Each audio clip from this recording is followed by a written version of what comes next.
वर्तमान व्यवस्थापना गृह सचिव मध्य प्रदेश शासन। वे राज्य प्रशासनिक सेवा के मेरे साथी हैं और उन्हें आध्यात्मिक विषयों में बहुत रुचि है।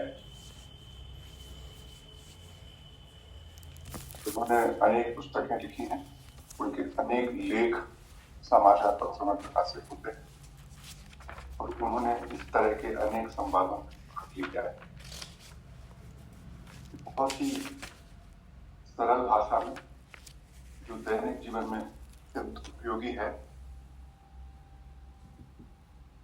उस दृष्टिकोण से गीता पर चर्चा करते हैं। मुझे आशा है कि आप सबको ये उपयोगी होगी। हम आपको अवगत कराना चाहते हैं। Initiation of inner change centre एक एनजीओ है, रजिस्टर्ड सोसाइटी, जो प्रत्येक सप्ताह 3 कार्यक्रम प्रसारित करता है।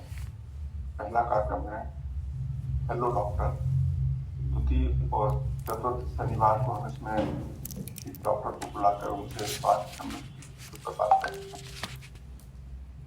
दूसरा कार्यक्रम है टॉक विथ ऑब्जर्वर। इसमें हम किसी अनुभवी व्यक्ति को बुलाकर उसके जीवन के अनुभव के आधार पर किसी चुने हुए विषय पर बात करते हैं। कभी कभी उसमें आध्यात्मिक विषय भी शामिल होते हैं। ये दोनों प्रोग्राम शनिवार को होते हैं। फिर प्रत्येक रविवार को सुबह 6:30 बजे से ओपी श्रीवास्तव जी को सुनते हैं और उसके बाद सोमवार को 8:45 पर कठोपनिषद के साथ स्वावलोकन कार्यक्रम आयोजित करते हैं। अभी इस समूह में उसकी लिंक भेजी जाती है, आप उनको जो है कर सकते हैं ताकि आपको कार्यक्रम की जूम लिंक प्राप्त हो सके। आप सबका एक बार फिर से स्वागत है और मैं ओपी श्रीवास्तव जी से अनुरोध करता हूँ कि वे अपना वक्तव्य प्राप्त करें। नमस्कार, आप सबका स्वागत। नमस्कार। जिस प्रकार हम हर बार गीता के बारे में कुछ भी वक्तव्य देने के पहले भगवान का स्मरण करते हैं, उसी परंपरा में नारायणं नमस्कृत्य नरं चैव नरोत्तमं देवीं सरस्वतीं व्यासं ततो जयमुदीरयेत्। प्रपन्नपारिजाताय तोत्रवेत्रैकपाणिये ज्ञानमुद्राय कृष्णाय गीतामृतदुहे नमः। वसुदेवसुतं देवं कंसचाणूरमर्दनं देवकी परमानंदं कृष्णं वंदे जगद्गुरुम्। आज गीता पर इस चर्चा के तीसरे सत्र में आप सबका स्वागत है। हम लोगों ने पहले सत्र में एक सामान्य बात की थी कि गीता की पृष्ठभूमि क्या है, और दूसरा सत्र जो था उसमें हम लोगों ने प्रथम अध्याय के पहले 9 श्लोकों पर चर्चा की थी। आज हम उसके आगे बात करेंगे और मैं बताऊं आपको कि अभी हम लोग गीता का जो मुख्य तत्व ज्ञान है वहाँ प्रवेश नहीं किए हैं। गीता तो वास्तव में अध्याय 2 से शुरू होती है, जब भगवान बोलना शुरू करते हैं, लेकिन आवश्यक है कि हम भगवान की वाणी को सुनने के पहले ये मालूम कर लें कि किस मनोदशा में वो बात कही गई है, ताकि हम उसे सही परिप्रेक्ष्य में समझ सकें। आज हम 10वां श्लोक शुरू करेंगे और हमने ये कहा था पिछले बार कि पूरे महाभारत में 8800 कूट श्लोक माने जाते हैं, और वो इसलिए हैं कि व्यास जी और गणेश जी के बीच में जो शर्त थी, गणेश जी ने कहा था कि हम रुकेंगे नहीं, आप महाभारत लिखाना शुरू करोगे तो आप कहीं रुकोगे नहीं, लगातार बोलते जाओगे। और व्यास जी ने कहा कि भाई हम बोलेंगे तो, लेकिन आप लिखोगे तभी जब आप इसको समझ लोगे। तो जो कूट श्लोक हैं उसके बारे में विद्वानों में अलग अलग तरह के मतभेद हैं। फिर भी ये माना जाता है कि हर 8वां 10वां श्लोक के कूट श्लोक होता है। सो जो अभी हम लोग बात करने वाले हैं, जो 10वां श्लोक है गीता का, पहले अध्याय का, इसको कूट श्लोक मानते हैं। कूट श्लोक इसलिए मानते हैं कि अलग अलग विद्वान इसकी अलग अलग तरह से व्याख्या करते हैं। श्लोक है, दुर्योधन द्रोणाचार्य के पास जाके अपनी पूरी बात कह रहा है, सेनाओं का वर्णन कर रहा है कि किसकी कैसी सेना है, और जब दोनों तरफ के सेना नायकों का वर्णन कर चुकता है तब वो कहता है अपर्याप्तम तदस्माकम बलम भीष्माभिरक्षितम पर्याप्तम त्वदम एतेषां बलम भीमाभिरक्षितम। वो कहता है कि भीष्म पितामह द्वारा हमारी रक्षित सेना है वो अपर्याप्त है और भीम द्वारा रक्षित सेना पर्याप्त है। इस श्लोक में दो तीन बातें होती हैं जो हमें दुर्योधन के चरित्र और उसकी मनोदशा को बताती हैं। पहला तो हम अपर्याप्त और पर्याप्त का साधारण अर्थ लेते हैं। पर्याप्त माने जो ठीक है, बहुत है, पर्याप्त भोजन है, मेरा पेट भर जाएगा, मेरे लिए पर्याप्त है, बहुत है। और अपर्याप्त को हम कहते हैं कि जो पर्याप्त नहीं है अर्थात कम है, ये तो बड़ा अपर्याप्त है, इसमें सबका काम नहीं चलेगा। सो ये हम हिंदी में इस तरह बोलते हैं। लेकिन क्या ऐसा हो सकता है कि जो द्रोण के सामने वो कह रहा है कि मेरी सेना अपर्याप्तम तदस्माकम बलम भीष्माभिरक्षितम, भीष्म के द्वारा जो रक्षित हमारी सेना है वो अपर्याप्त है, ऐसा कैसे कहेगा द्रोण के सामने? भीष्म सामने खड़े हैं, तो ये हो गया कि वो पूरी तरह से एक अपनी सेना को कमजोर बता रहा है। कोई भी राजा युद्ध के पहले ऐसा सबके सामने कहे कि मेरी सेना कमजोर है, ऐसा लगता नहीं है। तो फिर दूसरे लोग कहते हैं, दूसरा अर्थ करते हैं कि अपर्याप्त का अर्थ है अपरिमित और पर्याप्त का है परिमित। पर्याप्त मतलब जो सामने रखा हुआ है पर्याप्त है, और अपर्याप्त जो पर्याप्त के अलावा है, अपरिमित है। अर्थात वो एक गर्व में भर के कह रहा है मेरी सेना तो बहुत ज्यादा है जो भीष्म के द्वारा रक्षित है और दूसरी सेना तो बहुत कम है। लेकिन हम जब आगे जाते हैं, आगे हम देखते हैं कि हर जगह दुर्योधन के मन में एक चोर है, कहीं ना कहीं उसके मन में एक बात है कि हम अन्याय के पक्ष में खड़े हैं, तो भले ही हमारी संख्या में 11 अक्षोहिणी सेना है, लेकिन ये हम जीत ही जाएंगे, ये उसके मन में कहीं शक है कि हम पांडवों की 7 अक्षोहिणी सेना से जीत ही जाएंगे। तो फिर कहते हैं मनोविज्ञान कि नहीं, ये जो शब्द हैं ये उसने इसलिए यूज किए हैं कि उसके मन में ये बात आ रही थी कि हमारी सेना कम है, और वो इनके सामने, द्रोण के सामने और भीष्म के सामने ये बात लाना चाहता था ताकि सतर्क हो जाए। एक और है इसमें दिया है कि अपर्याप्तम तदस्माकम, हमारा वह बल, और पर्याप्तम त्वदम एतेषाम, उनका यह बल। तो कहते हैं यार अपने बल को, जो अपनी सेना के पक्ष में खड़ा था, उसको इदम कहना था और उनको तत् कहना था। ये थोड़ा सा व्याकरण की बात है, और बात भी है कि हम जहां खड़े होंगे उसको ही हम कहेंगे कि यह बल और वह बल। उल्टा क्यों कहा? इसमें व्याकरण के रूप में बहुत सारे विवेचन है जिसमें विद्वान लोग जाते हैं। मुझे नहीं लगता हमें जाना चाहिए, पर इसके बहुत से विवेचन है जो इसके बारे में विद्वान कहते हैं। एक और है, इसने कहा है कि बलम भीष्माभिरक्षितम और बलम भीमाभिरक्षितम। तो भीष्म तो ठीक है, लेकिन बलम भीमाभिरक्षितम, भीम तो उनका, पांडवों का भीम सेनापति नहीं था, पांडवों का सेनापति धृष्टद्युम्न था। तो फिर ये क्यों कहा कि भीमाभिरक्षितम? होता ये है, हमारा एक मनोविज्ञान होता है कि जिससे हम सबसे ज्यादा भय खाते हैं वो तस्वीर सबसे ज्यादा सामने आ जाती है। कभी भी हमें लगता है ऐसा ना हो, अगर हमें सांप से भय लगता है तो अंधेरे में जाते जाते लगता है अरे ऐसा ना हो कि सांप आ जाए। तो दुर्योधन और भीम की जो प्रतिद्वंदिता थी वो हमेशा से थी, और भीम बलशाली था, वही था जो दुर्योधन भी कम बलशाली नहीं था, वही था जो मल्ल युद्ध में दुर्योधन को चुनौती दे सकता था। भीम ने ही प्रतिज्ञा की थी द्रौपदी के चीरहरण के समय कि तेरी जंघा को तोड़ूंगा, तो उसको सबसे ज्यादा बल भीम से रखता था। दूसरा, महाभारत में आप देखेंगे तो हर जगह पांडव सेना को कई जगह भीम नेत्र कहा गया है और कौरव सेना को भीष्म नेत्र कहा गया है। जो सामने दिखाई दे रहा है, जिससे सबसे ज्यादा भय लग रहा है, इसलिए इसमें भीम और भीष्म की बात की गई है। उस दिन जो पहला दिन था उसमें जो वज्रव्यूह इन्होंने बनाया था पांडवों ने, उसके सबसे आगे अग्रभाग पे भीम ही खड़ा हुआ था। तो दुर्योधन के मन में जो डर था उसको हर जगह भीम ही दिखाई देने लगता था, और नियति भी ऐसी थी कि बाद में भीम के हाथों ही दुर्योधन का वध भी हुआ।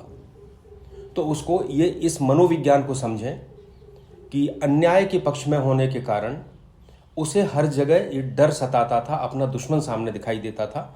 आगे हम बात करेंगे तो देखेंगे कि फिर जिस प्रकार का भय यहाँ था, क्या पांडवों के पक्ष में भी वैसा भय था? तो आपको एक अलग स्थिति प्राप्त होगी। अगला श्लोक है, अयनेषु च सर्वेषु यथा भागम अवस्थितः भीष्मम एवाभिरक्षन्तु भवन्तः सर्व एव ही। इतनी बात कहता है और इसके बाद कहता है, अभी तक द्रोणाचार्य उसका कोई उत्तर नहीं दे रहे हैं, सुनते जा रहे हैं, कुछ नहीं बोले। तो अब वो कहता है अपने सब लोगों से कि आप सब लोग भीष्म की रक्षा करें। एक और कहते हैं कि ये कैसी मनोदशा है कि सामने द्रोण से बात कर रहे हैं और कह रहे हैं भीष्म की रक्षा करें। असल में दुर्योधन के मन में ये बात थी कि भीष्म मेरे भी पितामह हैं और अर्जुन के भी पितामह हैं, और उनके मन में अर्जुन और पांडवों के प्रति कहीं ज़्यादा प्रेम है। ये ज़रूर है कि वो कहते हैं कि मैं राज सिंहासन से बंधा हूँ, इसलिए इस पक्ष में कौरवों के पक्ष से युद्ध करने आया हूँ, लेकिन बात ये थी कि उनके मन में पांडवों के प्रति ज़्यादा प्रेम था। और ऐसा लगता था, दूसरा ये था कि भीष्म इतने बली थे, उस समय के सर्वश्रेष्ठ बली थे, सर्वश्रेष्ठ दृढ़ चरित्र था उनका। अपने पिता शांतनु की शादी विवाह सत्यवती से हो सके, सत्यवती के पिता ने शर्त रखी थी कि तब हम तभी विवाह करेंगे जब इसका पुत्र ही राज सिंहासन का उत्तराधिकारी होगा। और चूंकि भीष्म बड़े पुत्र थे तो शांतनु बड़ी चिंता में पड़ गए। तो भीष्म ने प्रतिज्ञा की कि मैं आजीवन बाल ब्रह्मचारी रहूंगा, जब मेरे पुत्र ही नहीं होंगे तो सिंहासन का उत्तराधिकारी अपने आप दूसरे विवाह से हुआ पुत्र हो जाएगा। इसीलिए आज भी हम कहते हैं भीष्म प्रतिज्ञा, कोई प्रतिज्ञा करता है उसको भीष्म प्रतिज्ञा कहते हैं। दूसरा, भीष्म इतने बली थे कि काशी राज्य की जो 3 कन्याएं थी, अंबा, अंबालिका और अंबिका, इन तीनों को अकेले हरण करके ले आए थे। एक बार महाभारत में युद्ध आता है कि सारे क्षत्रियों से अकेले लड़ लिए थे और उनको नाश कर दिया था। परशुराम जैसा बलशाली योद्धा, उससे भी भीष्म उसके शिष्य थे परशुराम जी के, लेकिन उनसे भी युद्ध के लिए तत्पर हो गए थे, उनको भी युद्ध कर लिया था। तो ऐसे भीष्म थे। और सबसे बड़ा कौरवों का बल था कि अगर भीष्म हमारे पक्ष में रहेंगे तो हमें पांडव जीत नहीं सकते हैं। अब भीष्म की एक प्रतिज्ञा थी कि वो केवल पुरुषों के ऊपर शस्त्र उठाएंगे। और अंबा, अंबालिका, अंबा ने को जब लाए थे तो 2 का विवाह तो हो गया था, लेकिन एक ने कहा था कि हम विवाह नहीं कर सकते क्योंकि हमने अपने मन में किसी और को पति मान लिया है। तो भीष्म ने उसको छोड़ दिया, लेकिन जब वो उन राजा के पास पहुंची तो उन्होंने मना कर दिया कि तुम हरण की हुई कन्या हो, हम तुम्हारे साथ शादी नहीं करेंगे। तब उन्होंने ये प्रतिज्ञा की, ये शाप दिया भीष्म को मरने का, और अगले जन्म में वो शिखंडी के रूप में जन्म हुआ। तो भीष्म मानते थे कि ये पुरुष नहीं है, स्त्री है, इसलिए हम इस पर शस्त्र नहीं उठाएंगे। इसलिए एक चिंता ये थी कि ऐसा ना हो कि शिखंडी सामने आ जाए और उसके पीछे से, शिखंडी के माध्यम से भीष्म को का वध कर दिया जाए। इसलिए वो चाहते थे कि सभी तरफ से भीष्म को घेर के रखें, ये हमारी सबसे बड़ी ताकत है। और बाद में हुआ भी यही, शिखंडी ही सामने आया और उसके पीछे से ही अर्जुन ने भीष्म को सरसैया पे लिटाया। तो एक उनके मन में ये बात थी। हम इसको आगे चलें। 12वां श्लोक कहता है, तस्य संजन्नयन हर्षम कुरु वृद्धा पितामह सिंहनाद्यम विनद्विच्य शंखम दधमौ प्रतापवान।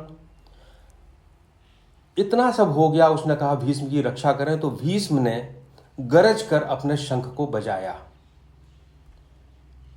यहां तक आप देखेंगे कि अभी तक द्रोणाचार्य कुछ नहीं बोल रहे, सारी बात द्रोणाचार्य से हो रही है। अब भीष्म को यह लगा कि द्रोण तो गुरु हैं, और गुरु पांडवों के भी हैं और कौरवों के भी हैं। गुरु हमेशा निष्पक्ष होता है, लेकिन पितामह हमेशा संतान के प्रति कहीं ना कहीं उसके मन में आसक्ति होती है। और अभी तक ये लगा उनको कि जितनी बातें हुई हैं सभी जगह दुर्योधन धीरे धीरे करके धीरे धीरे उसकी मन का जो भय है, जो पराजय का बोध है, वो सामने आ रहा है। तो इसमें कहते हैं कि तस्य संजन्नयन हर्षम, हर्ष को उत्पन्न करते हुए, मतलब दुर्योधन प्रसन्न हो जाए, इसको थोड़ा सा सहारा मिले, उन्होंने अपने बड़े जोर से अपने शंख को बजाया। अब एक महत्वपूर्ण बात है कि पूरे महाभारत में राज्य तो कौरवों के पास था और पांडव आए थे मांगने के लिए, और जब उनको न्याय युक्त राज्य नहीं मिला तो उन्होंने युद्ध की घोषणा की। तो युद्ध का शंख जो बजता वो आक्रमणकारी की तरफ से बजता है हमेशा। पर यहाँ पांडव तो शांत खड़े हैं, पर पहले शंख बजा दिया कौरवों के पक्ष में। कौरवों के पक्ष से। सो ऐसा भी इसका एक भाव आता है कि जिस प्रकार भगवान ने लगातार शांति का प्रयास किया था, वही शायद प्रयास था कि अभी भी पांडव शांत खड़े हैं, लेकिन घोषणा हो गई कौरवों की तरफ से। जब ये हुआ तो ततः शंखाश्च भैर्यश्च पणवानक गोमुखः सहसैवाभ्य हन्यंत सा शब्दस्तुमुलो भवत। और जैसे ही भीष्म ने शंख बजाया, नगाड़े, भेरी, ढोल सारे के सारे बजना शुरू हो गए, सहसा बजे, है ना। सहसई बाभ्य हन्यंत सा शब्दस्तुमुलो भवत, भयंकर शब्द होना शुरू हो गया इससे। देखिए, युद्ध होता है तो हमेशा उसमें नारे लगाए जाते हैं। हमारे भी अगर प्राचीन उसमें देखोगे आप तो हर हर महादेव करके सेनाएं लड़ती थीं। सिखों की सेना जाती थी तो जो बोले सुनिहाल, सत श्री अकाल, एक उत्साह पैदा करते हैं नारों से, नगाड़ों से, क्योंकि लड़ना और युद्ध करना इतना आसान नहीं है। उसमें एक ऐसी मनोदशा चाहिए कि जिसमें व्यक्ति अपने को भी भूल जाए और सामने वाले को भी भूल जाए। रामचरितमानस में देखेंगे, बाजहीं ढोल निशान जुझाऊ सुनिधिन होई भटिन मन चाऊ। जब ये ढोल बजते हैं तो योद्धाओं के मन में एक बड़ा खुशी पैदा हो जाती है कि हम युद्ध लड़ने जा रहे हैं। मैंने आपसे पिछली बार कहा था कि जब आप गीता का अध्ययन करें तो आप महाभारत और श्रीमद् भागवत इन दो को साथ में पढ़ेंगे। मैं आज ये भी कहूँगा कि गीता के जो तत्व हैं, अगर इसमें आप रामचरितमानस को भी शामिल कर लें तो आप देखेंगे कि जो गीता का ज्ञान है, तत्व हैं, वो रामचरितमानस में आपको बहुत सरल शब्दों में वही चीज़ मिलती है, वही मनोविज्ञान मिलता है। बस आप दोनों की तुलना करते हुए आगे बढ़ सकते हैं। तो अचानक सहसा एकदम से नगाड़े बजना शुरू हो गए, यानी कुछ सोचा नहीं था कौरवों ने, लेकिन जैसे ही भीष्म ने शंख बजाया तो सारे नगाड़े एक साथ बजना प्रारंभ हो गए। तथा श्वेतेर्हयैर्युक्ते महते स्यन्दने स्थितौ माधवः पाण्डवश्चैव दिव्यौ शंखौ प्रदध्मतुः। अब क्या हुआ, इसके बाद जो सफेद घोड़ों का उत्तम रथ था, तथा श्वेतेर्हयैर्युक्ते, जिसमें श्वेत घोड़े जुटे हुए थे, उस पर माधव बैठे थे, उन्होंने अपना शंख बजाया। अब आप एक प्रतीकात्मक बात देखिए कि भगवान ने शंख बजाया, किसकी तरफ से? पांडवों की तरफ से। देखिए, ईश्वर भगवान ने पहले ये कहा था कि मैं पूरे युद्ध में भाग नहीं लूंगा, आप प्राप्त कर लो, आपको मेरी नारायणी सेना चाहिए या मैं चाहिए? तो अर्जुन ने कहा था मुझे भगवान आपका साथ चाहिए, और कौरवों ने कहा था मुझे आपकी नारायणी सेना चाहिए। तो भगवान की जो नारायणी सेना थी वो तो कौरवों की तरफ चली गई थी, यहाँ भगवान अकेले थे। अकेले भगवान ने जब ना लड़ने की प्रतिज्ञा की थी, फिर भी पांडवों की तरफ से पहला शंख ईश्वर ने बजाया। क्यों? इसका प्रतीकात्मक भाव ये है कि पूरे युद्ध का संचालन या पूरे संसार का संचालन एक ईश्वर ही कर रहा है, और वो भले भाग नहीं लेता है, लेकिन उसकी स्वीकृति से ही सब कुछ होता है। और यहाँ भी संचालक अर्जुन के रथ के सारथी भी भगवान श्री कृष्ण हैं, और उन्होंने सबसे पहले शंख बजाकर, जो प्रभु है वो अकर्ता भी है और चेतन भी है, तो उन्होंने युद्ध की घोषणा भी की, लेकिन पूरे युद्ध में अकर्ता के रूप में भी रहे, उन्होंने खुद युद्ध में भाग नहीं लिया। पांचजन्यम हृषिकेशो देवदत्तम धनंजयः पौंड्रम दध्मौ महाशंखम भीमकर्मा वृकोदरः। भगवान ने पांचजन नामक शंख बजाया। अर्जुन का शंख देवदत्त था और भीम का पौंड्र शंख था। ये शंखों के नाम ठीक है, लेकिन इसमें दो तीन चीजें मैं आपसे कहूंगा। पहला, इसमें दो शब्द आए हैं, एक तो ऋषिकेश और माधव। माधव होता है माँ, माँ का मतलब लक्ष्मी है, धव उसका पति है। तो जो लक्ष्मी का पति है, जो ईश्वर है, वो जिसकी तरफ रहेगा, ये संकेत दिया गया है, वहीं विजय होगी। और जब गीता समाप्त होती है तो संजय कहते भी है, यत्र योगेश्वरः कृष्णो यत्र पार्थो धनुर्धरा। जहाँ श्री कृष्ण है, जहाँ पार्थ हैं, तत्र श्री विजयो भूतिर ध्रुवा नीतिर्मतिर्मम। वहीं श्री है, विजय है, विभूति है, नीति है।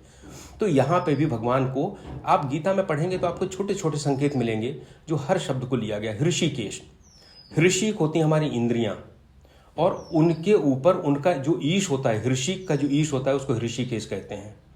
यहाँ भी जब आप गीता आगे चलेंगे, गीता के मनोविज्ञान में हमारी इंद्रियों पर और हमारे मन पर नियंत्रण का ही तरीका, नियमन का ही तरीका पूरी गीता है। इसीलिए गीता किसी रिचुअल्स से अलग है, क्योंकि यह इसीलिए परम ज्ञान है। इसीलिए भगवान को भी यहाँ ऋषि कहा गया। अब 2-3 चीज़ें और मैं आपको बताऊं। जो पूरे गीता में किसी भी रथ का वर्णन नहीं किया गया है, केवल श्री भगवान के रथ का वर्णन किया गया है। उसके पीछे कारण है, एक तो जिस रथ पे भगवान बैठ गए वो रथ तो अपने आप महति स्यंदनु हो ही गया, बड़ा हो गया। दूसरा कारण यह है, हम इसके कथा की बात करेंगे और कथा जब मैं सुनाऊंगा तो आपको एक चीज मैं कहना चाहता हूं कि जो वेद पुराण और उपनिषद की कथाएं हैं और जो सामान्य कथा हम साहित्य के रूप में देखते हैं, इन दोनों में बड़ा अंतर है। जो साहित्य की कथाएं होती हैं वो कथाएं हमारे सांसारिक अनुभवों से उपजती हैं। तो हम जब साहित्य की कथाएं पढ़ते हैं तो हमें व्यक्ति के मनोविज्ञान का चित्रण मिलता है, समाज का मिलता है, देश का मिलता है, काल का मिलता है। लेकिन जो सत्य होता है, जो त्रिकाल बाधित होता है, हर समय रहता है, वो सत्य नहीं आ पाता। वो कब आता है? जिन ऋषियों ने उस सत्य को अनुभूत किया, उन्होंने उसको कथाओं के रूप में व्यक्त किया। तो जब आप इनकी कथाएं देखते हैं तो इसको केवल मिथक ना समझें, इसमें प्रयास करें उस पुराने सत्य तक जाने का। जैसे एक बहुत छोटी सी बात है, हम कहते हैं कि प्रहलाद की रक्षा के लिए भगवान ने हिरण्यकश्यपु का अवतार लिया और खंभे में से प्रकट हो गए। तो खंभे में से प्रकट हो गए तो हंसते हैं लोग, अरे कैसे प्रकट हो जाएंगे? पर ये आपको ये बताता है कि ईश्वर खंभे से प्रकट हो सकता है। इसका मतलब हर कण कण में ईश्वर है। तो हर कण कण में ईश्वर है, इस सत्य को बताने के लिए जिन ऋषियों ने इसको अनुभूत किया, उन्होंने इसको कथाओं के माध्यम से लिखा। इसीलिए वेद पुराण की कथाएं जो हैं वो कभी पुरानी नहीं होती, हमेशा एक सी होती हैं। सो इसी प्रकार भगवान के इस रथ की जो कथा है कि एक श्वेतकी नामक राजा था और इतना धर्म परायण था, उसने इतने यज्ञ किए थे कि यज्ञ में जो घी की आहुति होती थी, उस घी को खाते खाते अग्निदेव को अजीर्ण हो गया। अब अगर हम इसको मिथक के रूप में लेंगे तो कहेंगे कैसे पागलपन की बात कर रहे हैं कि अग्नि को अजीर्ण हो गया, उनका तेज खत्म हो गया, परेशान हो गए। पेट खराब हो जाता तो हम भी बहुत परेशान हो जाते हैं। तो ब्रह्मा के पास गए तो ब्रह्मा ने कहा कि खांडव वन जो है उसमें ऐसी औषधि है कि अगर तुम उसको खा लो तो तुम्हारा अजीर्ण ठीक हो जाएगा। अब खांडव वन को खाना अग्नि कैसे खाएगी? अग्नि तो जलाएगी। तो खांडव वन को जलाने के लिए गए, पर खांडव वन की रक्षा इंद्र किया करते थे। 7 बार अग्नि ने प्रयास किया पर खांडव वन को नहीं जला पाए। तब वो कृष्ण के पास और अर्जुन के पास आए। अर्जुन ने कहा, भाई मेरे पास बल तो बहुत है पर मेरे पास सामग्री नहीं है, तुम सामग्री दे दो तो हम तुम्हारी मदद करें।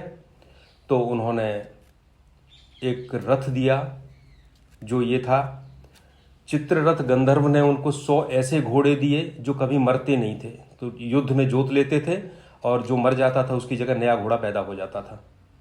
ये भी मिथक पे मत जाइएगा, इसके सत्य पे जाइएगा इसके पीछे।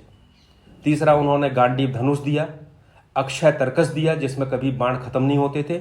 इस तरह ये सारी चीजें लेके, और इसलिए इसमें इस रथ का इसलिए गीता में विशेष रूप से वर्णन आया, किसी दूसरे रथ का नहीं आया है। अब आप एक चीज और देखेंगे कि पांचजन्यम ऋषिकेशो, पांचजन्य भगवान के शंख का नाम पांचजन्य है। एक तो यह है कि ये पंचजन नामक एक राक्षस था, उसको भगवान ने वध किया था और उसके बाद से सब मिला था, तो इसलिए पंचजन का था, इसलिए पांचजन्य कहते हैं। पर कहते हैं कि ये भगवान जो शंख है, भगवान की जो ध्वनि है, वो 5 लोगों का उद्धार करती है, कल्याण करती है। आप देखेंगे इसमें पूरा संसार आ जाता है। 5 में 4 तो वर्ण है, ब्राह्मण, क्षत्रिय, वैश्य और शूद्र, और 5वां जो है वो मिश्रित वर्ण है। तो ये 5 होते हैं। 5 पांडव होते हैं, तो 5 पांडव का 5 तरह के वर्णों का 4 वर्ण और 1 वर्ण संकर, इसी में पूरा संसार आता है।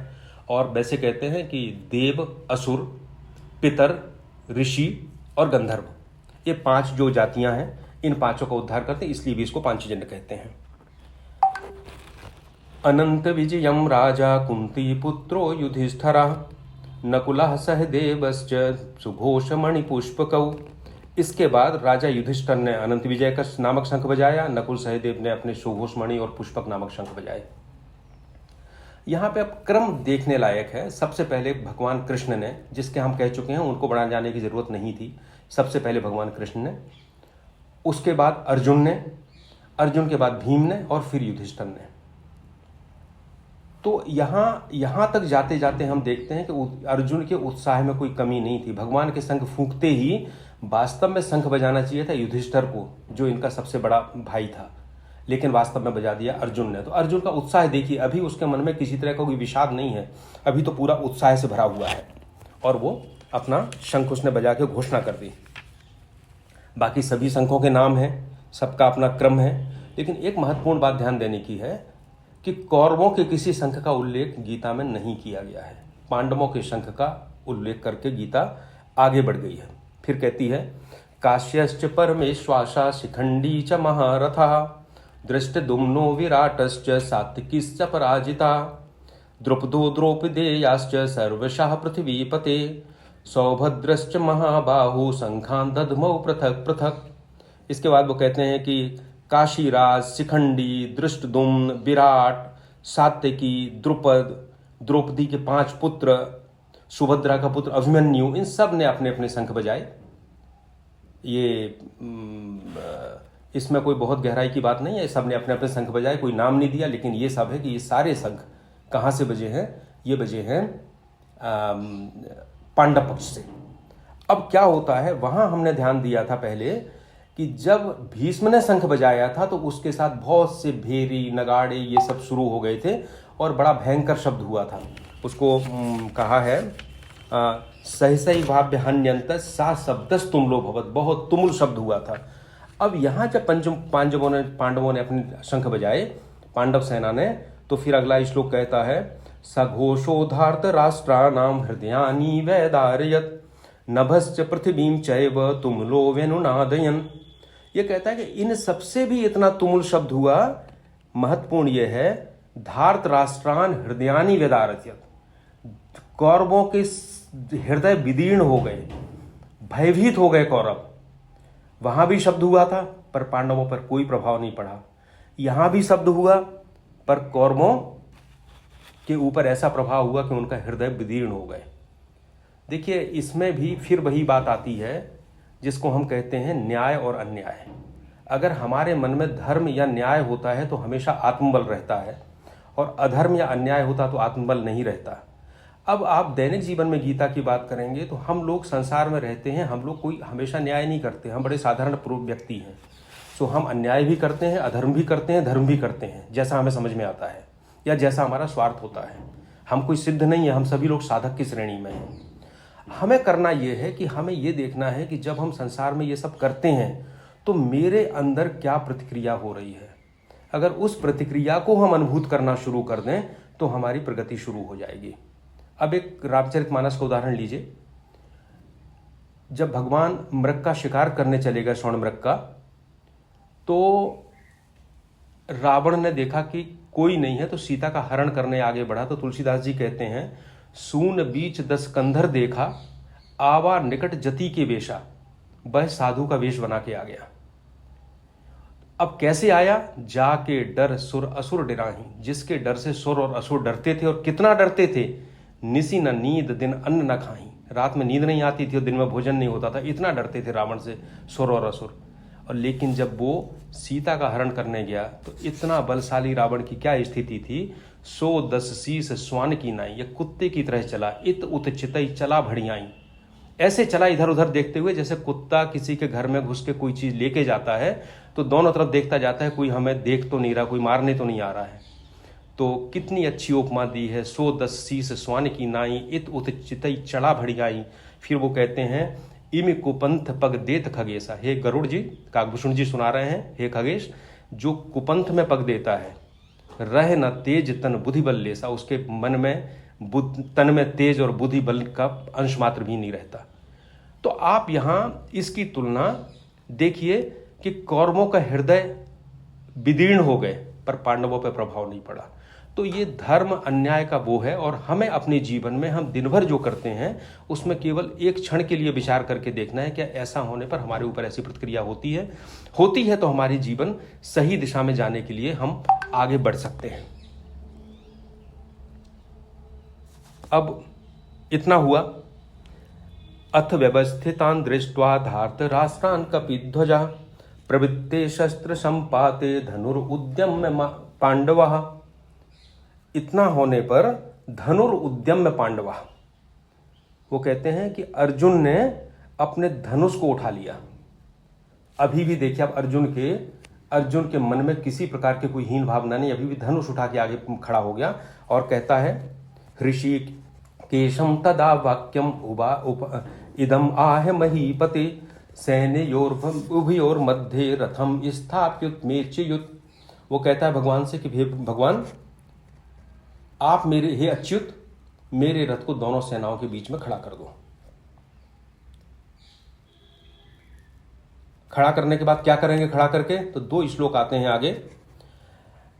यावद एतान निरीक्षे हम योद्धु कामान अवस्थितान कैर्मया सह योद्धव्यम अस्मिन् रण समुद्यमे योत्समानान अभिक्षेयम यायेतेत्र समागतः धार्तराष्ट्रस्य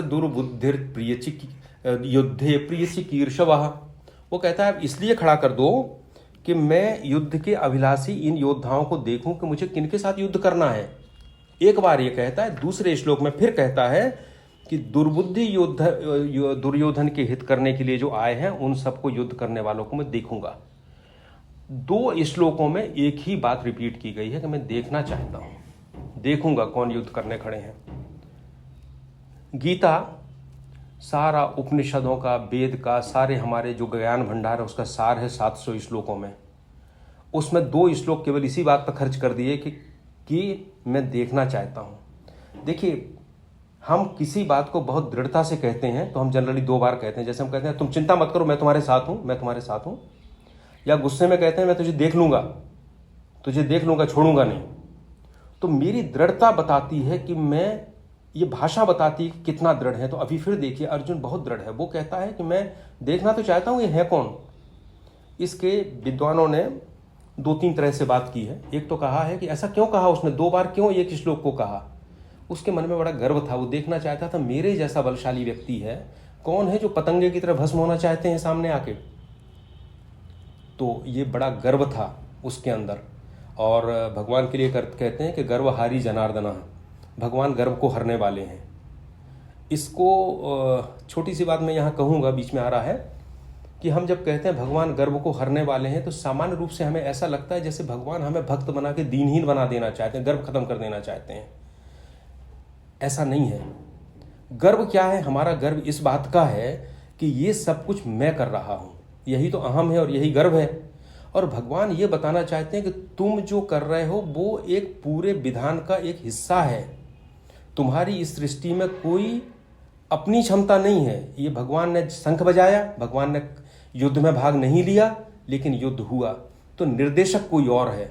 तो गर्व हरने का मतलब है उस संसार की वास्तविकता से अवगत करा देना।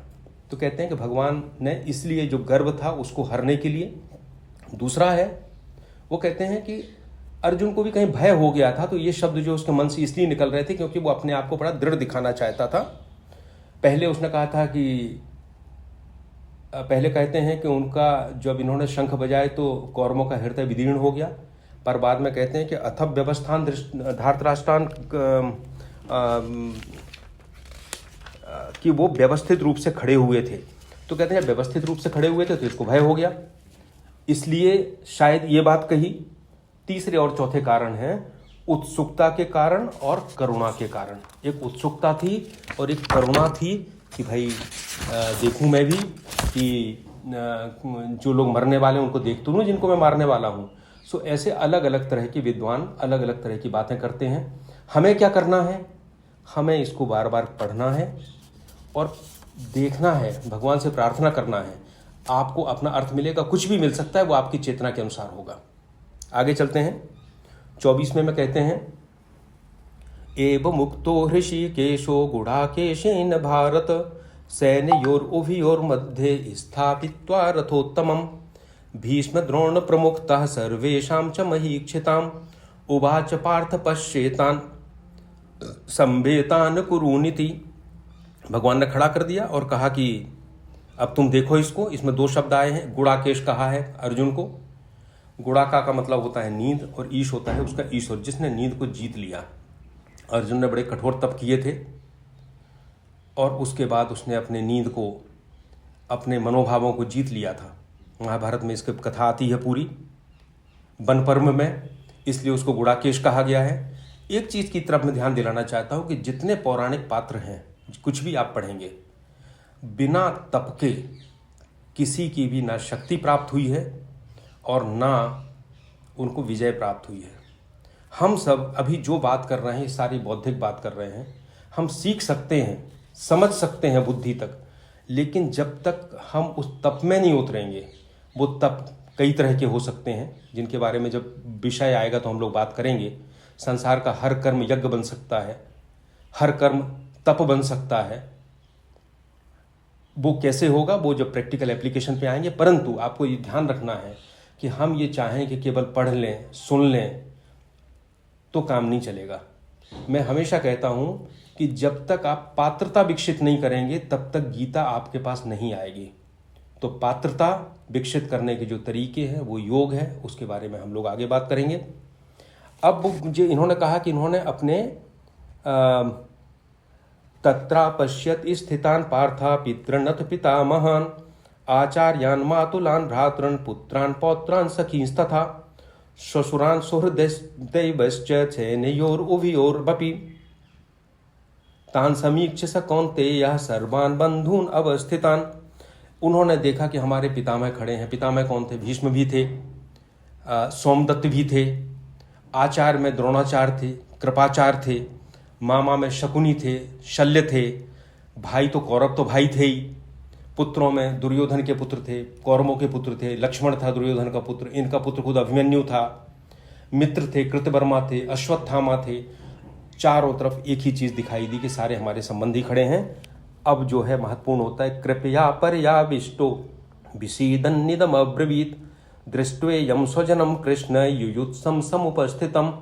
अभी तक तो पूरा उत्साह था, धनुष भी हाथ में उठा लिया था, कह भी रहा था मैं देखना चाहता हूं ये कौन है जो मेरे से लड़ने आए हैं। पर अचानक स्थिति बदल गई और वो कहते हैं कि इनको अत्यंत करुणा से युक्त होकर वचन बोला। कौन सा? कृपया पर्याविष्टो विषीदन्निदम अब्रवीत। करुणा से ओतप्रोत हो गया और आगे बोलना शुरू कर दिया। और क्या बोला भगवान से? कहता है सीदंति मम गात्राणि मुखम चा परिशुष्यति बेपिथुश्च शरीरे में रोम हर्षश्च जायते। तो मेरा तो जो है पूरा शरीर कांप रहा है, मुंह सूख गया है, खड़ा होते नहीं बन रहा है, शरीर में रोमांच हो गया है, कपने लगा है शरीर।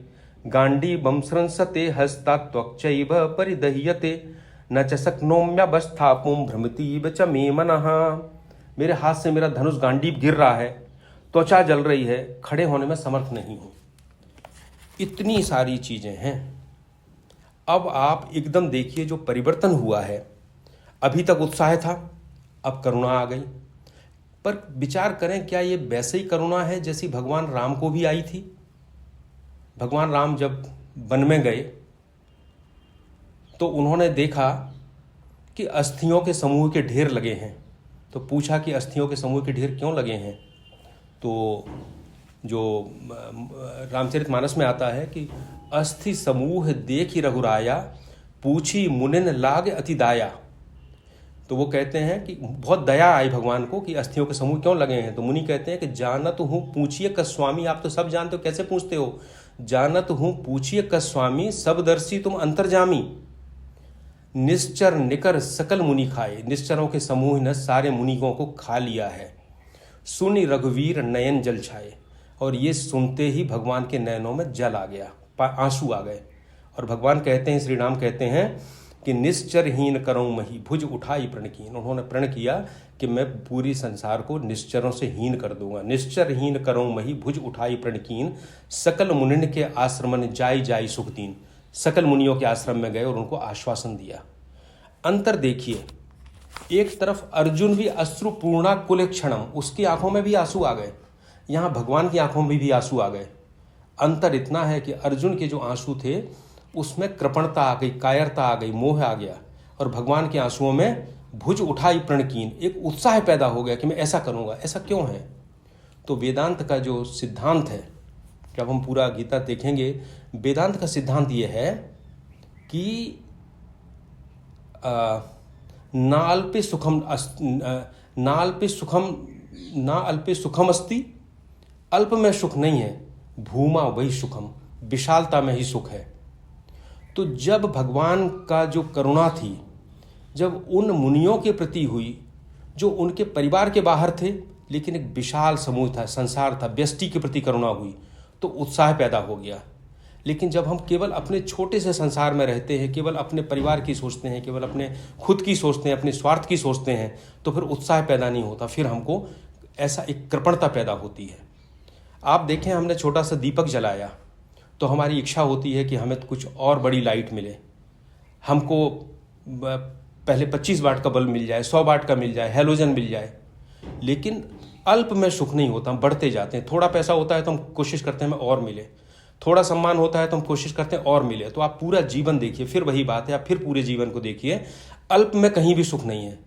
लेकिन संसार में विशालता कितनी हो सकती है, एक सीमा है, उससे ऊपर नहीं हो सकती।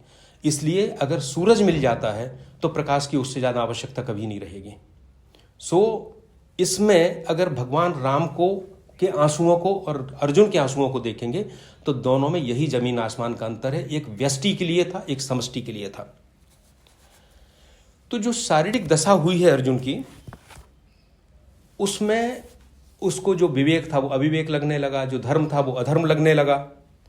अब ऐसे ही होता है जैसे हमारे किसी परिजन का एक्सीडेंट, कोई हमें एक्सीडेंट मिले, रास्ते में हुआ, अगर मुझे लगे कि ये हमसे कोई संबंध नहीं है तो हम हो सकता है खड़े होकर तुरंत पुलिस को फ़ोन करें, एम्बुलेंस को फ़ोन करें, उसको उठाएं।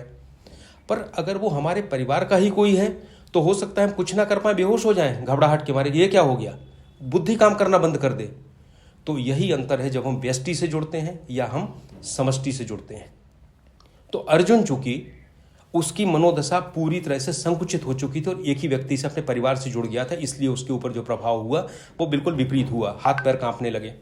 आप देखिए, इसको अगर हम आजकल की भाषा में कहें तो हम परीक्षा देने जाते हैं तो एक न्यूरोसिस हो जाता है बच्चों को, सब पढ़ के गए पर परीक्षा में सब भूल जाते हैं, कपने लगते हैं, पसीना आ जाता है, वही स्थिति हो रही है। अब ऐसा क्यों हुआ, हम इस बात को करके ख़त्म करेंगे क्योंकि हमारा समय पूरा हो रहा है। इसलिए हुआ, अर्जुन के मन में बहुत पुरानी कुंठाएं दबी थीं। अर्जुन बड़ा शूरवीर था, लेकिन पूरे महाभारत को आप देखेंगे, अर्जुन को अपने आप को व्यक्त करने का अवसर नहीं मिला। पल पल पर युधिष्ठिर ने उसको हमेशा रोक दिया धर्म के नाम पे, नहीं ऐसा नहीं करना। द्रौपदी का चीरहरण हो रहा था, अर्जुन तो बड़ा बलशाली था, पर अपनी पत्नी का अपमान होते हुए देखता रहा, सिर झुकाए बैठा रहा। भीम ने तो फिर भी कहा कि दुशासन, तेरा मैं सीना चीर के तेरा प्रतिज्ञा करता हूं, तेरा खून पीऊंगा, रक्त पीऊंगा। दुर्योधन से कहा कि जिस जांग को ठोक कर तू द्रौपदी को बैठने के लिए बुला रहा है, मैं उस जांग को तोड़ दूंगा। तो उसने अपनी कुंठा थोड़ी निकाली भीम ने, अर्जुन तो वो भी नहीं कर पाया। आगे देखेंगे, द्रौपदी का एक बार जयद्रथ ने हरण किया था और अर्जुन उसको पकड़ लाया था, पर युधिष्ठिर ने कहा नहीं नहीं, ये तो धर्म नहीं है, इसको दया कर दो, छोड़ दो। अर्जुन के मन में कुंठा पनपने लगी। 12 वर्षों के वनवास के बाद जब 13वें वर्ष विराट के राज्य में गया तो क्या बनना पड़ा अर्जुन को, एक बृहनल्ला बनना पड़ा, यानी जिसको हम आजकल कहते हैं थर्ड जेंडर। और विराट की कन्या उत्तरा को वो नृत्य सिखाया करता था। तो इतना बड़ा शूरवीर, परिस्थितियां ऐसी, लगातार उसको अपना दमन करना पड़ा, कुंठाएं उसके अंदर भरती जा रही थी अर्जुन के अंदर। और वो कुंठा, जब ये महाभारत का युद्ध आया, सामने आया, तो वो कुंठा उसके विषाद के रूप में निकलना शुरू हो गई। पूरी गीता एक मनोविज्ञान है, और उस मनोविज्ञान को, क्योंकि शरीर तो हमारा संसार है, लेकिन हमें ईश्वर तक, चेतना तक जाना है तो मन बुद्धि के माध्यम से ही जाना पड़ेगा। तो सारा काम ही मन बुद्धि के ऊपर गीता का हुआ है। अब ये कुंठा वहीं क्यों निकली? इसके पहले भी अर्जुन ने विराट के पुत्र उत्तर के साथ रहते हुए कौरवों से युद्ध किया था, और उस समय वो बृहनल्ला ही बना हुआ था। उसके बाद ही उसकी पहचान हुई थी कि अर्जुन है, क्योंकि जब उसने युद्ध किया था तो उसका नाम किसी को पता नहीं था, युद्ध करने वाला कौन है। उत्तर का सारथी बना था वो, उत्तराजकुमार उत्तर का, तो उसके ऊपर वो प्रेशर नहीं था। लेकिन जब यहाँ युद्ध में, महाभारत के युद्ध में, सब जान रहे थे महाबली अर्जुन है सामने, पहली बार उसका परिचय भी हुआ और वो युद्ध भी लड़ने आया, तो ये सारी कुंठाएं फूट पड़ी। और ये फूटी किस रूप में?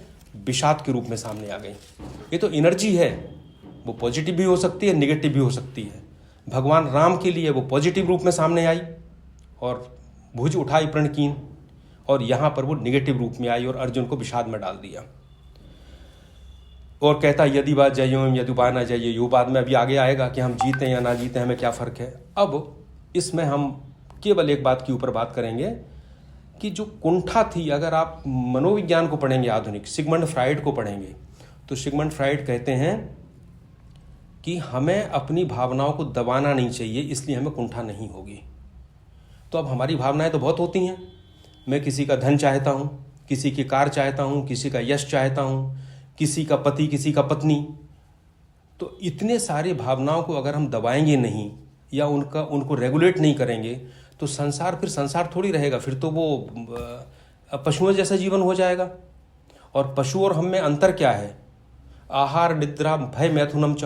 आहार निद्रा भय और मैथुन, ये तो पशु और इंसान में एक से होते हैं। केवल बुद्धि विवेक ही है जो हम में अलग है।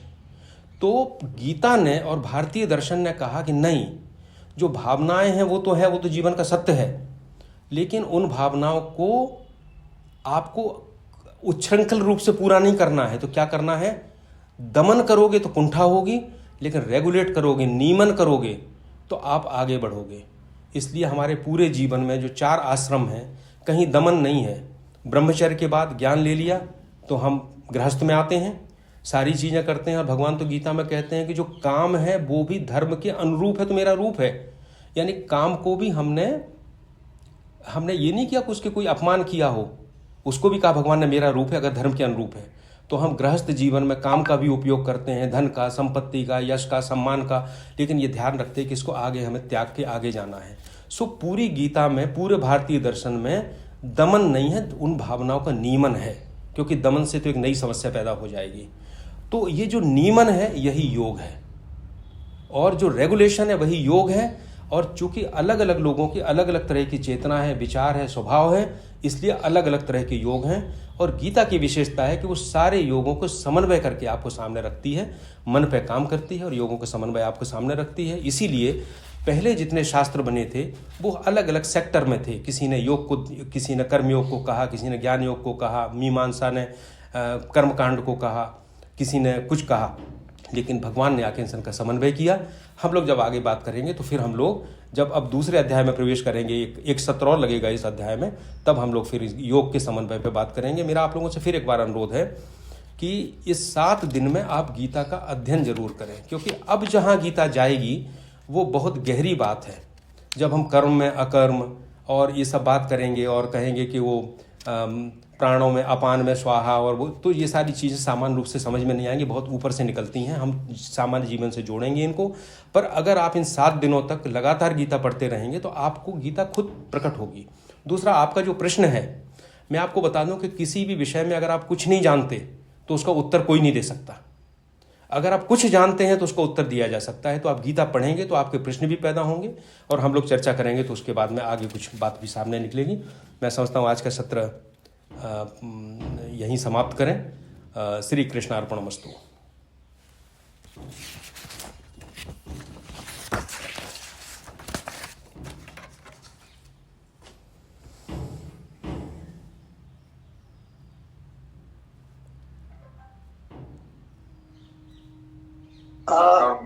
बहुत ही अच्छी बात की आपने। मैं बाकी सभी साथियों का अनुरोध करूंगा कि वे अपने प्रश्न आपके सामने रख सकते हैं। और मैं 2-3 बातें कहना चाहूंगा। पहले रूपला जी हमारे सामने आए हैं, उनको सुन लेते हैं, और फिर कुछ प्रश्न हैं जो मुझे लगता है सबकी ओर से मैं भी पूछ सकता हूँ। तो रूपला जी, आप अपना वक्तव्य रखें।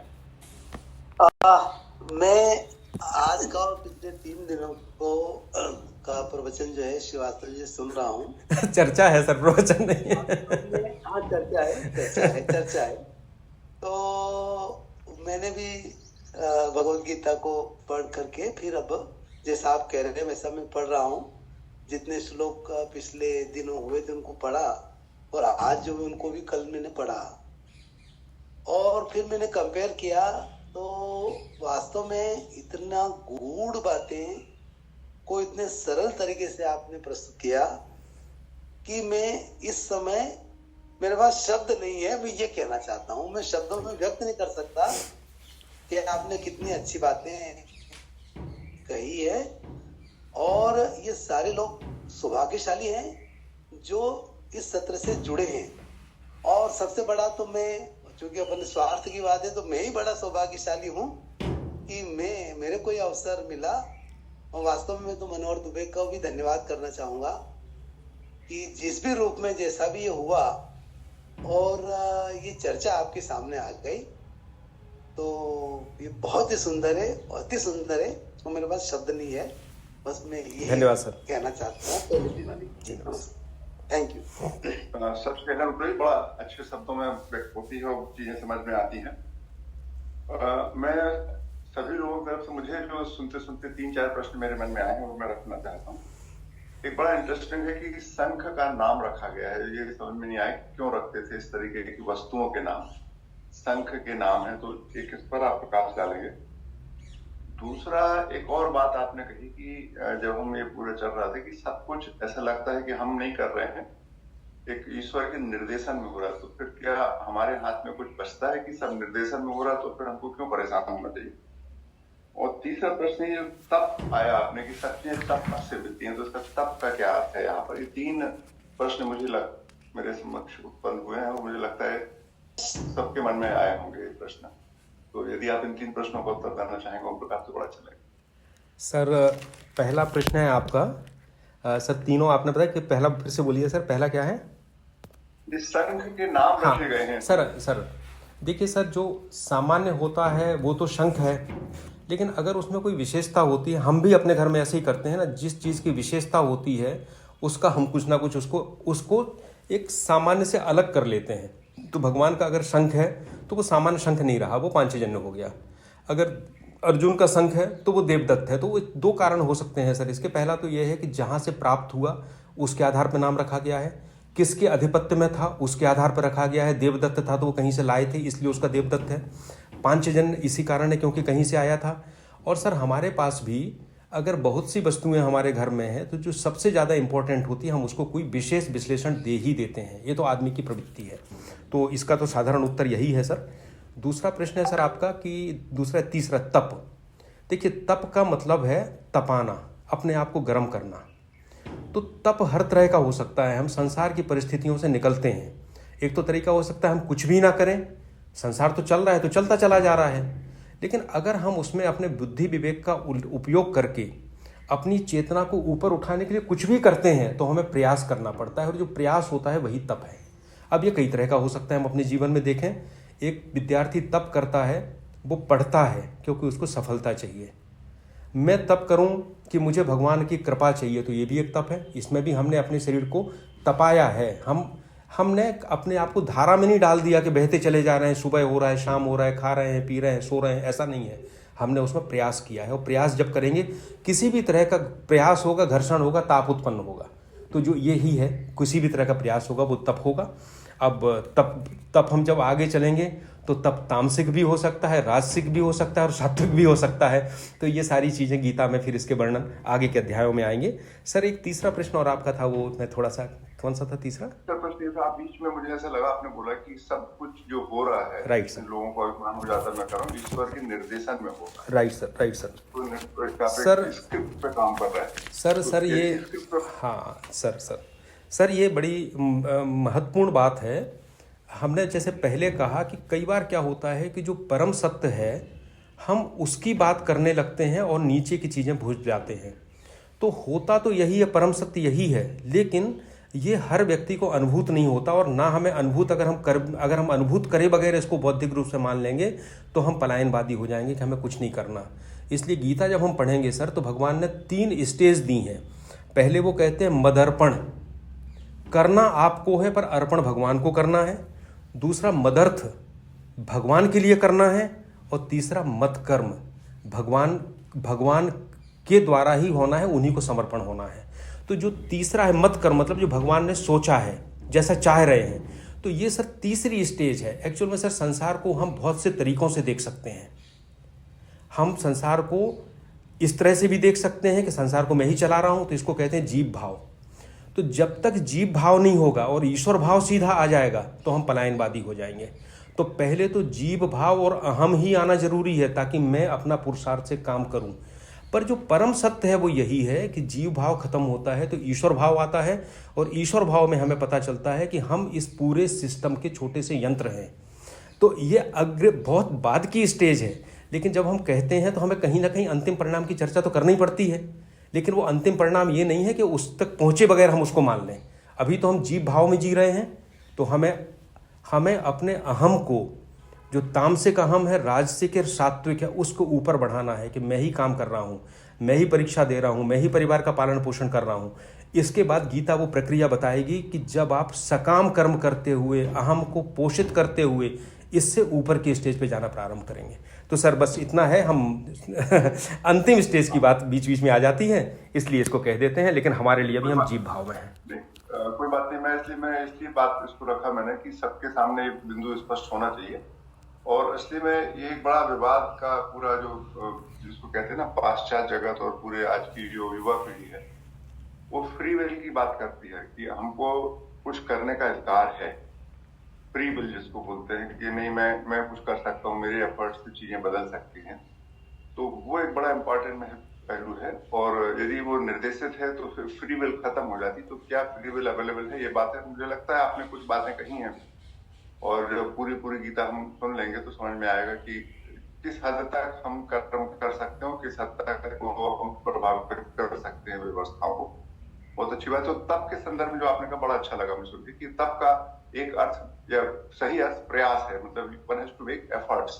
तब और एफर्ट्स से जो एनर्जी होती है उससे कहते हैं, मतलब शरीर को कष्ट देना तप नहीं है। सामान्यतः एक तरीके से हम लोग देखते हैं बहुत सारे बाबा चारों तरफ आग लगा के, सिर के ऊपर आग लगा के बैठ जाते हैं, वो कहने लगे साहब हम तप कर रहे हैं, अग्नि में जल रहे हैं। वो तप नहीं है। कोई एक हाथ नहीं सर, मेरा थोड़ा सा इसमें आपसे में मतभेद है सर। वो भी तप है, सबके तरीके अलग अलग हैं सर, उस पर भी हम लोग बात करेंगे सर। अब क्या हुआ सर, मैं आपको एक उदाहरण बताऊं। मैं हरिद्वार गया, छोटा सा, तो हरिद्वार गया तो मैं एक बड़े महामंडलेश्वर के यहाँ गया, तो वहाँ भोजन चल रहा था।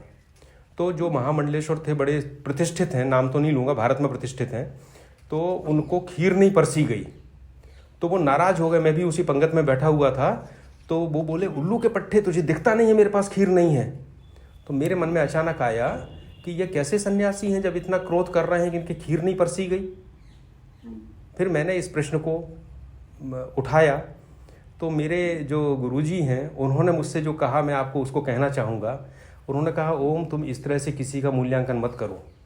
बोले दो अलग अलग चीज़ें होती हैं। जो भक्त होता है वो अपने अहम का त्याग कर देता है तो अत्यंत विनम्र हो जाता है, और विनम्र होने के बाद वो सब जगह भगवान को देखता है और विनम्रता से घूमता है। लेकिन जो सन्यासी होता है वो काम क्रोध को जीत लेता है लेकिन उसका नाश नहीं करता, उसको अलग रख देता है। बोले विवेकानंद जैसा क्रोधी तो कोई था ही नहीं। विवेकानंद जब क्रोध में आते थे तो अनाप शनाप बकते थे लोगों के ऊपर। तो बोले हम विवेकानंद को केवल इसलिए कि वो क्रोधी थे नहीं, उनकी परंपरा ये थी कि उन्होंने काम क्रोध को जीत के रख दिया था। जरूरत पड़ती थी तो उपयोग करते थे, जरूरत पड़ती थी तो नहीं करते थे। तो भक्ति की एक अलग धारा हो गई, संन्यास की एक अलग धारा हो गई। इसी तरह जो सिर पे अग्नि रख के तप करते हैं वो ये प्रयास करते हैं कि ये शरीर जो तप रहा है इससे मैं जो चेतन हूँ वो पृथक हूँ। तो ये ज्ञान योग की एक अलग साधना है, उसको हम डिमिनिटाइज नहीं कर सकते। हम ये नहीं कह सकते वो गलत है। ये पूरी भारतीय परंपरा में हर परंपरा है, लेकिन मेरे लिए क्या है, मैं जिस स्थिति में हूँ उस स्थिति में शायद वो परंपरा मेरे लिए ठीक नहीं है सर। मेरे लिए जो दूसरी है हमें वो अपनाना है। गीता हमें यही बताएगी सर। जी धन्यवाद, बहुत अच्छी बात है। तो बाकी किसी को और वैसे समय हो रहा है, लेकिन हम एक या दो प्रश्न और ले सकते हैं। कोई बोलना चाहे तो अपना प्रश्न जरूर रख सकता है। मनोज शर्मा जी कुछ बोलना चाहते हैं? नहीं, उन्होंने प्रशंसा की है इस पूरी चर्चा की। मनोज शर्मा जी कोई अपने मन के कोई प्रश्न रखना चाहता है? जी हेलो। जी हेलो। बोलिए। हाँ मिश्रा जी बोलिए, नमस्कार। हाँ नमस्ते। बहुत ही सार्थक और सार्थक आपकी जो गीता पर जो वचन सुना, सुबह से मन ताजा हो गया, बहुत ही प्रफुल्लित हूँ। बस एक प्रश्न आपसे जानना चाहता हूँ कि गीता का जो है भगवान कृष्ण ने किस दिन अर्जुन को गीता का ये संदेश और उपदेश दिया, मैं आपसे जी जानना। नहीं, वो तो देखिए मिश्रा जी, वो जो गीता जयंती मनाई जाती है, मुझे तिथि तो याद नहीं है, तो कहते हैं उस दिन कुरुक्षेत्र में दिया। लेकिन मैं आप लोगों को एक चीज़ बताना चाहता हूँ, किस दिन दिया, कब दिया, ये सारी इन्फॉर्मेशन है, हम प्राप्त कर लें, बुरी बात नहीं है, लेकिन हम इस इन्फॉर्मेशन मैंने सुना था ये रविवार को ये भगवान कृष्ण ने दिया था। तो क्या रविवार का दिन आपने भी चयन किया, इसलिए आपको बहुत बहुत अरे ऐसा बिल्कुल नहीं। मुझे तो आदरणीय मनोहर दुबे साहब ने जो दिन कहा तो हम चर्चा करने लगे, और इतवार को क्या होता है, हम लोग फ्री होते हैं, सरकारी अधिकारी हैं, तो सुबह 6:30 से 7:30 तक तो इतवार को कभी कोई परेशानी होती ही नहीं। दूसरा, मैं एक चीज़ आपकी तरफ ध्यान में सब पे लाना चाहूँगा फिर से, कि जब हम गीता की तरफ जा रहे हैं तो जो विवरण है उन पे ध्यान दे दें। आप भूल जाएं कि कृष्ण का संग पांचजन्य था कि देवदत्त था, तो कोई परेशानी नहीं है। मज़ेदार बात तब आएगी जब हम अंदर जाएंगे और तत्व की बात करेंगे। तो हमें गीता पे, हमने देखा है जनरली लोग इसी बात पे विवाद होता रहता है कि क्या कुरुक्षेत्र वही कुरुक्षेत्र है जो हस्तिनापुर है, क्या भगवान का अवतार वास्तव में हुआ था, या मन के जो भाव हैं, मन की जो भावनाएं हैं, वही सब कृष्ण और अर्जुन हैं। तो ये बहुत चलता रहता है, लेकिन हमको इन सब के साथ साथ ये भी चलेगा, क्योंकि संसार में विद्वानों का भी काम है, लेकिन इसके साथ साथ हमें मुख्य ध्यान देना है तत्व पे और इस चीज़ पे कि हमारे जीवन में वो किस तरह घटित हो रहा है। निश्चित यकीनन बहुत अच्छा। धन्यवाद धन्यवाद। आखिरी प्रश्न एक और कोई बोलना चाहता हो तो लास्ट, कोई भी व्यक्ति, लास्ट प्रश्न। ओम प्रकाश, लगता है कि अब सबके प्रश्न हो गए हैं सर। मैं एक बार इसको देख लूं, चैट रूम में देख लूं, यदि किसी ने कोई प्रश्न किया हो तो उसको देख ले। बाकी सभी लोगों ने इस कार्यक्रम की बहुत जबरदस्त प्रशंसा ही लिखी है सर। और तो ये बहुत अच्छी बात है। और लगता है कि अब हम आप सबसे अनुरोध करना चाहते हैं, जैसा ओम प्रकाश जी कह रहे हैं, कि हम एक सप्ताह का जो हमको समय मिलता है उसमें हम इसमें चिंतन मनन जरूर करें, जो कहा जा चुका है उस पर। और यदि आप आने वाला कुछ हिस्सा है तो उस पर भी कर सकते हैं। एक कोई प्रश्न करने वाली हैं, और यदि आप चाहें तो ये धरती भगत हैं, इनको सुन सकते हैं। धरती जी, आप अपनी बात कह सकती हैं। धरती भगत, ओम प्रकाश, अनुमति है ना? अरे सर, बिल्कुल बिल्कुल सर, बिल्कुल सर। जी जी, धरती भगत जी। Hello sir. नमस्कार। Hello sir. नमस्कार। Good morning. सर, मैं धन्यवाद कहना चाहूंगी। मेरे कुछ क्वेश्चंस नहीं है, मैं धन्यवाद कहना चाहूंगी कि आप ये सेशन ले रहे हैं, बिकॉज बहुत दिनों से मैं चाहती थी कि कोई तो ऐसे ले, और गीता का मीन्स मैं पढ़ना चाहती थी लेकिन पढ़ नहीं पा रही थी, और कोई भी तो इस अर्थ अच्छे से बताया। मैंने एक दो इस्कॉन के सेशन भी अटेंड किए, फिर मैं नहीं कनेक्ट कर पाई उनसे, बट आपने जो आज समझाया सब, उससे मैं बहुत अच्छी तरह से कनेक्ट कर पाई। Thank you very much. Thank you thank you thank you. धन्यवाद। Thank you Dharti. ये बात सचमुच क्या है कि जो हम जिस युग में जी रहे हैं उस युग की भाषा ही बोली जाएगी तब हम समझ सकते हैं। यदि कोई हमको 200 साल पहले या 500 साल पहले या 3000 साल पहले ले जाएगा तो भाषा में अर्थ बदल जाते हैं। तो थैंक यू वेरी मच। और ये इसीलिए हमने ओम प्रकाश जी को रिक्वेस्ट किया था कि वो व्यवहारिक जीवन में भी है और उन्होंने बहुत अध्ययन भी किया है, तो हम लोगों को समझ में ये बात आई। तो जैसा ओम प्रकाश ने आप सबको से अनुरोध किया है कि इस पुस्तक को जरूर पढ़ें, श्रद्धा के साथ पढ़ें। और श्रद्धा का एक अर्थ जो मैं लगाता हूँ वो हम कहते हैं कि सत्य को जानने के लिए। श्रा का अर्थ होता है सत्य और धा का मतलब होता है धारण। तो सत्य को जानने के लिए आप पढ़ते हैं तो बहुत ही अंतर पड़ता है। तो उसको एक सही समझ के लिए इसको पढ़ने का प्रयास करें कि इसमें क्या कहा गया है, और आने वाले अगले 10-15 श्लोकों को पढ़िए, उसके पर मनन करिए ताकि आपके मन में प्रश्न हो। तो ओम प्रकाश जी अपना एक नया व्यू देंगे तो बड़ा अच्छा लगेगा। आप सबको बहुत बहुत धन्यवाद। ओम प्रकाश जी, आपको भी धन्यवाद। धन्यवाद सर। नमस्ते। नमस्ते।